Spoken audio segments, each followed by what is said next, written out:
Assalamualaikum warahmatullahi wabarakatuh. Saya akan mempresentasikan seminar rancangan aktualisasi yang berjudul Digitalisasi Pendataan Kepemilikan Akta Perkawinan Non-Muslim di Lingkungan Kabupaten Aceh Tamiang berbasis online. Saya sendiri Dona Khairunisa, coach saya Bu Desi Marisanti Pardede, dan mentor saya Bu Nurmaliza. Berikut biodata saya. Nama saya Dona Khairunisa, NDH 43, Angkatan 10, Jabatan Operator Sistem Informasi Administrasi Kependudukan, Unit Kerja Dinas Kependudukan dan Pencatatan Sipil Kabupaten Aceh Tamiang dan di instansi Kabupaten Aceh Tamiang. Dinas Kependudukan dan Pencatatan Sipil Kabupaten Aceh Tamiang merupakan unsur pelaksana pemerintah daerah yang dibentuk berdasarkan Peraturan Pemerintah Nomor 41 Tahun 2007 tentang Organisasi Pemerintah Daerah dan Kanun Kabupaten Aceh Tamiang Nomor 4 Tahun 2008 tentang susunan organisasi dan tata kerja dinas-dinas daerah Kabupaten Aceh Tamiang dan diterbitkan pada tanggal 24 Desember 2008. Dinas Kependudukan dan Pencatatan Sipil Kabupaten Aceh Tamiang saat ini terletak di Gampong Bundar, Kecamatan Karangbaru, Kabupaten Aceh Tamiang. Adapun visi dan misi Dinas Kependudukan dan Pencatatan Sipil Kabupaten Aceh Tamiang sebagai berikut. Visi: Aceh Tamiang tertib tuntas administrasi kependudukan melalui pelayanan prima berbasis teknologi digital. Misi: meningkatkan sarana dan prasarana penunjang pelayanan berbasis teknologi digital, meningkatkan kemampuan aparatur dalam bidang administrasi kependudukan, membangun kolaborasi dengan stakeholder dalam rangka memperluas cakupan layanan administrasi kependudukan, mengoptimalkan pemanfaatan data kependudukan untuk perencanaan pembangunan, penegakan hukum, pembangunan demokrasi, dan kesejahteraan masyarakat, meningkatkan kesadaran masyarakat terhadap pentingnya administrasi kependudukan. Nilai-nilai organisasi. Yang pertama, berorientasi pelayanan, yaitu memahami dan memenuhi kebutuhan masyarakat. Yang kedua, akuntabel, yaitu melaksanakan tugas dengan jujur, bertanggung jawab, cermat, disiplin, dan berintegritas tinggi. Yang ketiga, kompeten, meningkatkan kompetensi diri untuk menjawab tantangan yang selalu berubah. 4. Harmonis, menghargai setiap orang apapun latar belakangnya. 5. Loyal, yaitu menjaga nama baik sesama ASN, pimpinan, instansi, dan negara.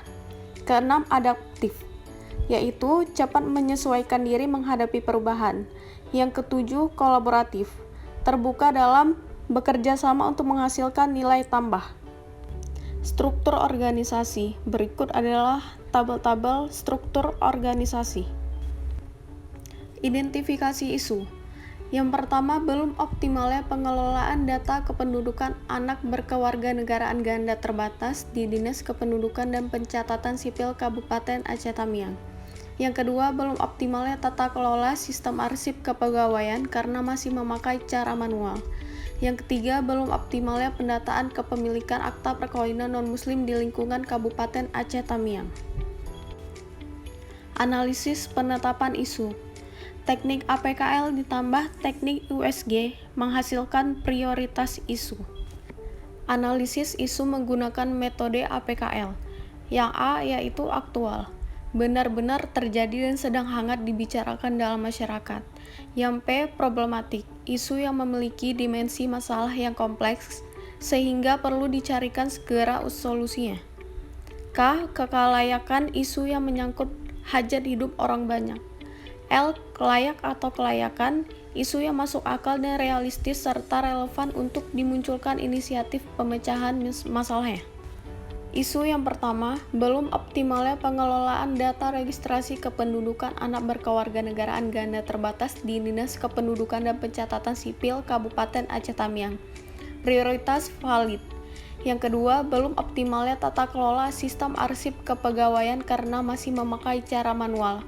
Prioritas valid. Yang ketiga, belum optimalnya pendataan kepemilikan akta perkawinan non-muslim di lingkungan Kabupaten Aceh Tamiang. Prioritas valid. Analisis isu menggunakan metode USG. Yang pertama, urgensi. Seberapa mendesak isu itu harus dibahas, dianalisis, dan ditindaklanjuti. Seriousness. Seberapa serius isu itu harus dibahas dikaitkan dengan akibat yang ditimbulkan. Growth. Seberapa besar kemungkinan terburuknya isu tersebut jika tidak segera ditangani sebagaimana mestinya. Isu yang pertama, belum optimalnya pengelolaan data kependudukan anak berkewarganegaraan ganda terbatas di Dinas Kependudukan dan Pencatatan Sipil Kabupaten Aceh Tamiang. Keterkaitan manajemen ASN dan Smart ASN yaitu manajemen ASN. Total point 10, ranking atau prioritas 2. Yang kedua, belum optimalnya tata kelola sistem arsip kepegawaian karena masih memakai cara manual. Keterkaitan manajemen ASN dan Smart ASN yaitu Smart ASN. Totalnya 8, ranking atau prioritas 3. Yang ketiga, belum optimalnya pendataan kepemilikan akta perkawinan non-muslim di lingkungan Kabupaten Aceh Tamiang berbasis online.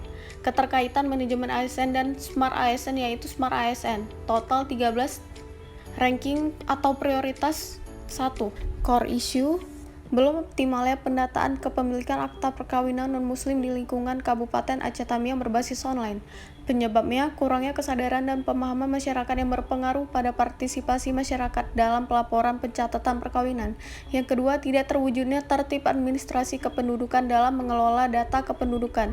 Yang ketiga, tidak dipenuhinya persyaratan penerbitan akta perkawinan sebagaimana yang dipersyaratkan dalam peraturan perundang-undangan. Dampak tidak diselesaikannya, yang pertama meminimalisasi bagi warga non-muslim yang belum membuat akta perkawinan non-muslim.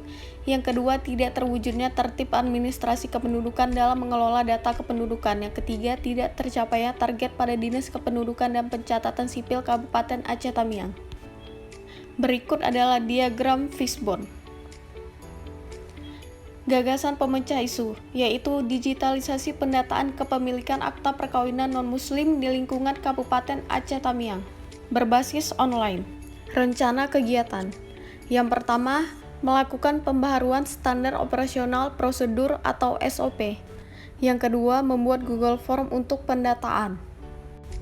Ketiga, membuat media informasi tentang pentingnya pembuatan akta perkawinan non-muslim. 4. Melakukan sosialisasi kepada masyarakat. 5. Pelaksanaan evaluasi akhir. Jadwal kegiatan. Yang pertama, melakukan pembaharuan standar operasional prosedur, itu dilakukan pada minggu kedua dan minggu ketiga. Yang kedua, membuat Google Form untuk pendataan, itu dilakukan di minggu keempat. 3. Membuat media informasi tentang pentingnya pembuatan akta perkawinan non-muslim, itu di Juli, minggu ke-1 dan minggu kedua. Yang keempat, melakukan sosialisasi kepada masyarakat, itu di Juli minggu ke-3, ke-4, dan Agustus di minggu ke-1. Yang terakhir, pelaksanaan evaluasi akhir, di Agustus minggu kedua, ketiga, dan keempat.